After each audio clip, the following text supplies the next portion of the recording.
chemistry in the title and not math. If you have taken chemistry, you know that it's full of lots of math. All right, so let me tell you about what I do. It's a technique that's very much like what everybody here is using, but we call it POGIL. I'm not sure if you're aware of what POGIL is. POGIL stands for Process-Oriented Guided Inquiry Learning. This is the website. If you're interested in POGIL, they have a lot of really nice activities and things like that that you can actually download, or you can purchase books that allow you to teach with this style. It's a really great website. They also do a lot of workshops and things like that where you can go and actually do some hands-on training and things like that. Their value system, I have just a few of them here because they're very important things that I think work really well in the environment that I like to create in the classroom. So students learn best when they're given the opportunity to construct their own knowledge. I do this through using different activities in class where they actually have to think about the stuff they do. This can also allow you to eliminate using things like textbooks and things like that, which are very expensive these days. So the other thing is student-to-student interactions is also part of the learning process, which means we do a lot of group work, a lot of interaction between the students and things like that.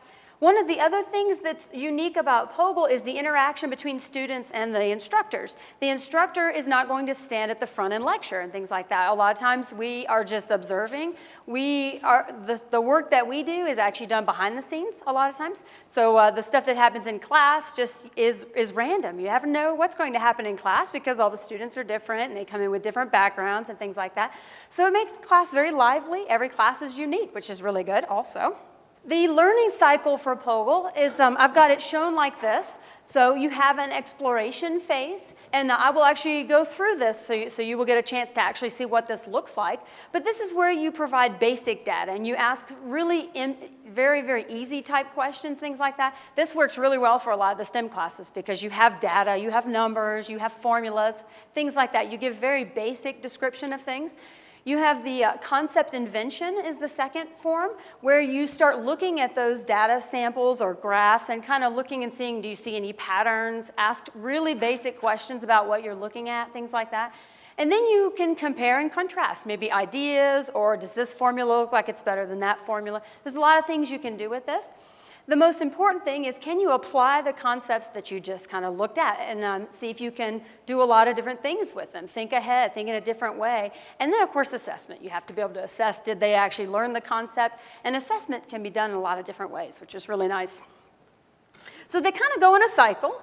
You can, at any point when you're doing these exercises, if you notice mass confusion, you can stop and lecture. You can always do that. You have to be prepared to kind of be on the spot. Do whatever you can do to get them all at the right track. You can also cycle back through all of these. You can continue to do them.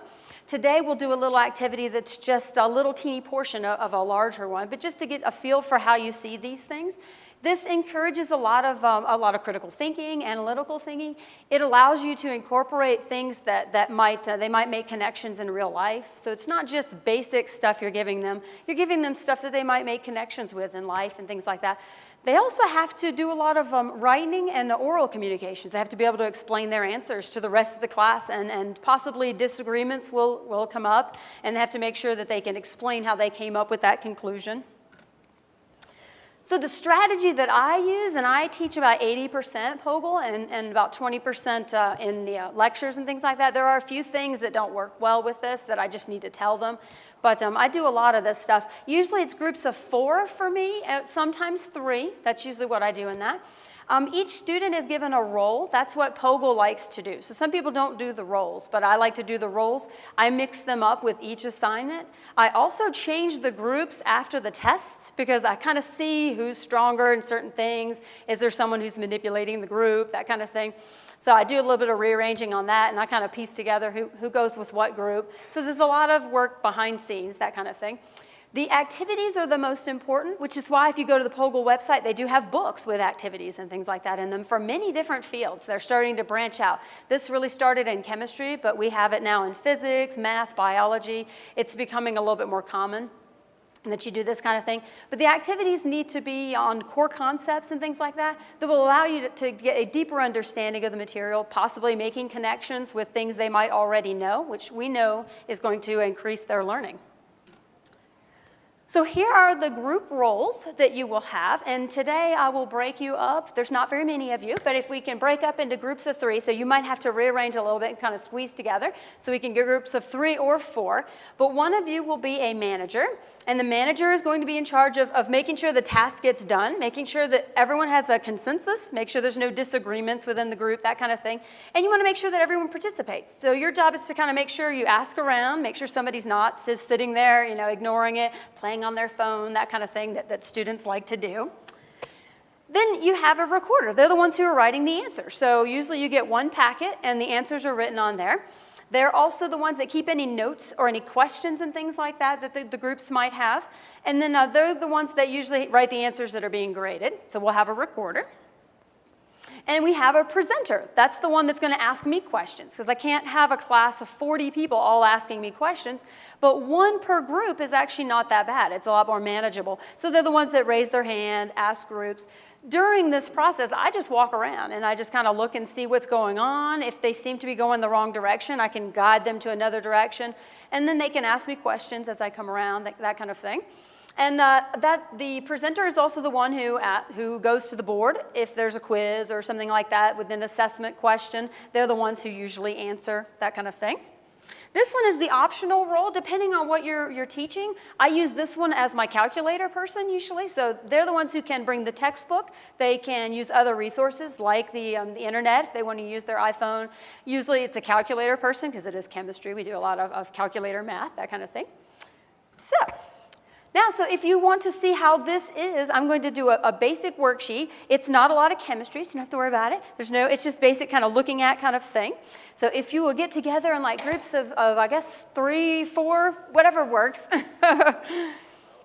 Okay, it looks like basically everybody's finishing up. I was telling them that if sometimes when my groups finish early, I have them split up and go around assist other groups so that they can make sure everybody's kind of on track. Or sometimes I have special questions on the back that are a little bit trickier, that are even more in depth, that might be thinking, that kind of thing. That wouldn't be something I would ever ask again, just something that they would make them think about the different things and things like that.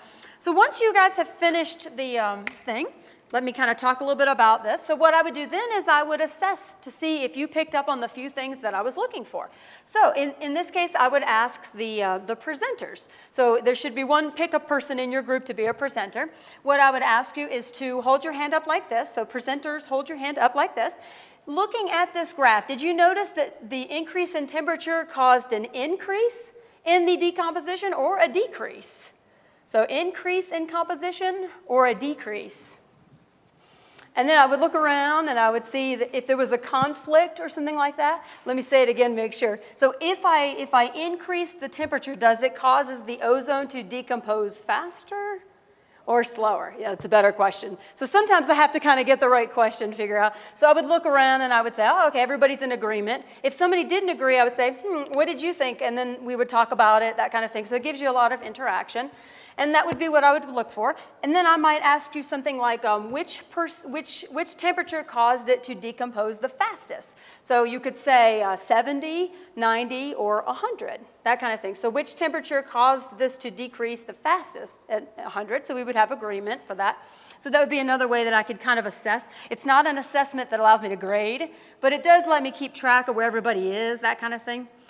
Then I would go to this one and I'd say this one has a lot more stuff on it. It's a lot more complicated, but the general trend is there. If you increase the temperature, notice that the solubility goes down. The important questions on the sheet though were 9 and 10. 9 and 10 were definitely a little bit more in-depth kind of questions. So I asked you something related to when would you want to put the ozone treatment in? Would you say winter or summer? So who said winter? Okay, so you guys got the main thing. That's what I was looking for. So what we were trying to do is incorporate both graphs to discover that if you put it in winter, the temperature's cooler, which means the ozone's not going to decompose. It's also more soluble. So I have now covered like graphing, solubility, ozone, its behavior. I've also talked about swimming pools and hot tubs, which is kind of cool and interesting. Yes? Yes. They do, actually. They do, believe it or not. And you know what? We had a fire. It's also used to treat smoke damage, and it works really well. You just pump it through your apartment, and it gets all the smoke out. It actually decomposes the odor that smoke leaves behind. but it works really well for pools and things like that. We do ozonolysis to treat water that's going to be city water, things like that. We actually use ozone filters and things like that. So it is. So this is one of those things where you might go, hey, I didn't even know ozone could be used this way. Or, hey, I didn't realize. So it allows you to incorporate, bringing in some things that they might recognize. They might see, hot tubs, pools, disinfectants, things like that. So I try to bring in stuff that gives you a little bit of interest, makes it just so it's not chemistry. So you might do chemistry and not realize that for that. So, and you can ask questions if you want to through here too. This is just sort of what did I do with this particular thing? So I had to carefully craft this. So what I do is I give them some sort of background. I try to make it interesting, related to something that they might be interested in, to give them a little bit of feedback. Sometimes I have them, for homework, graph these and bring them in. So then they've already manipulated the data, came in with the graphs, and then they use them, that kind of thing. So you could also incorporate it into homework. Then I give actual data in this particular one, or graphs, or a formula to manipulate, that kind of thing, and have them kind of look at it. So that's another way you can do it. That is the exploration phase. So when you design these activities, you have to have something where you ask the very basic questions. It's kind of like gives them a little bit of a feedback right away. Hey, the axes, that's easy to do. I can just look at the graph. I know what that is. So you have to add a couple little questions, and then you bump it up a little. You go into the concept invention. So you ask some real basic questions at first, just to make sure that they can look at the graph, understand what it means, what are we talking about, that kind of thing. Sort of a warm-up kind of thing. Then you go into the more critical thinking questions. What relationships do you have?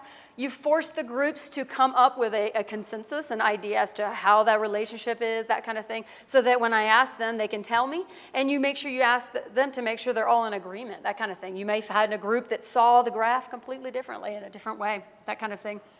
And then you want to synthesize what you learn, go through and can you make connections and things like that? Because the connections are really important. They'll remember the concepts if they can connect it to something else, that kind of thing. That's sort of the concept invention sort of way. And then at the very end, you do some sort of either quiz. You could do the polling quizzes. You could do things where come to the board. For chemistry, it's great. I have them come to the board. They send one person up, do the problem on the board, that kind of thing. And if there's any discrepancies, usually it's a calculator discrepancy. They can't use their calculator. So then we have to do a mini calculator lesson, that kind of thing. But that allows you to assess things. You could actually just do a regular quiz and actually get some assessment grades on the way out.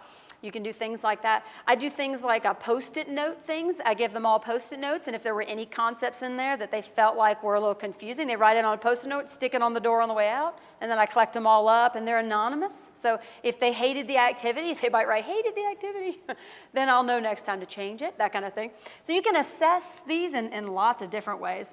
And that's sort of the application. If you discover they didn't get what you wanted, then you go to a lecture or you go to another activity, something to get them to understand the basic point, that kind of thing. And that's kind of how I run most of my classes. Like I said, I do about 80% this, where I very rarely lecture. I usually create these, give them stuff, and it goes with homework, things like that. Anything you have for me? Oh, and notice what I did. All I did was kind of walk around. I just walked around to make sure everybody was kind of going on track. Normally, I would also say things like, put your cell phone away, stop talking about football, But you guys are pretty good, so it was okay. But that's usually how the class runs. It gets a little chaotic. It's nice when we have desks like this because everybody can kind of group up. We do have that at our school. So, anything you guys had? Fong Li.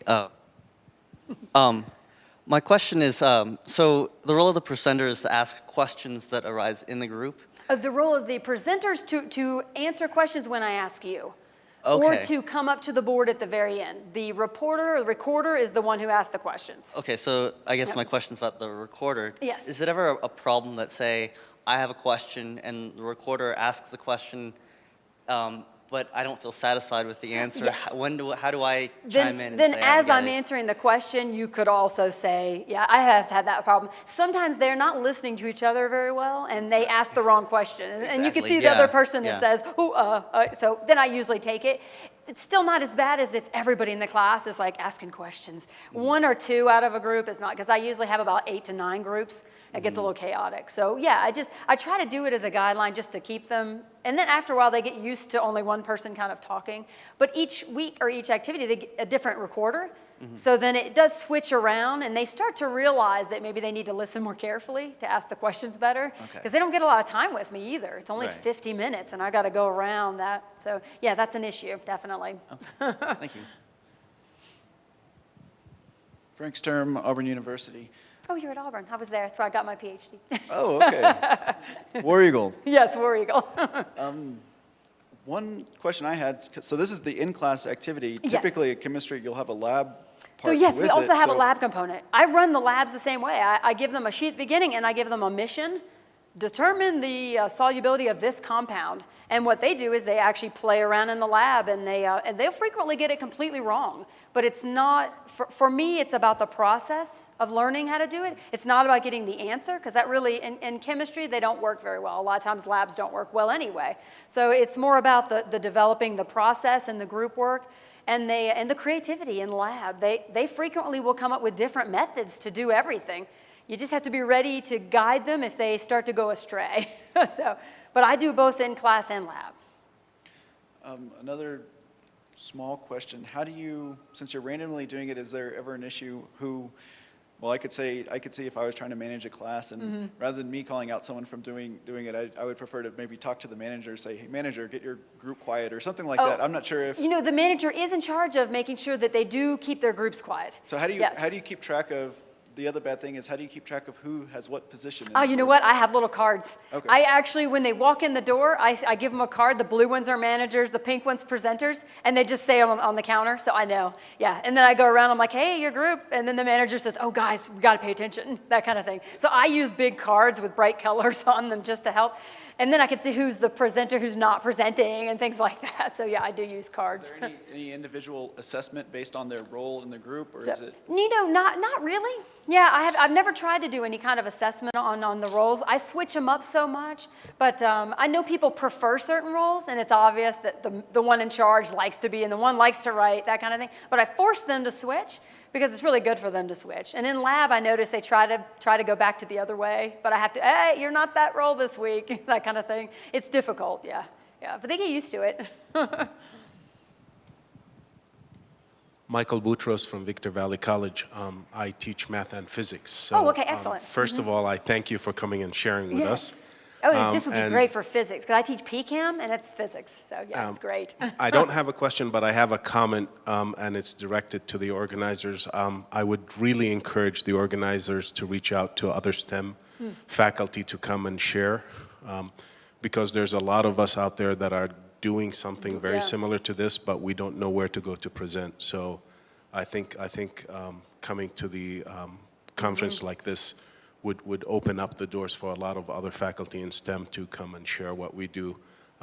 It might not be called the IBL or MORE method, but it's the concept and the principles that we're applying that are shared between the different disciplines. Yeah, I found out about this conference because my husband's a mathematician, so. Exactly, so that's why I'm here. But I thought, this is exactly what I do. Any more questions? Thank your speaker. Oh, thank you.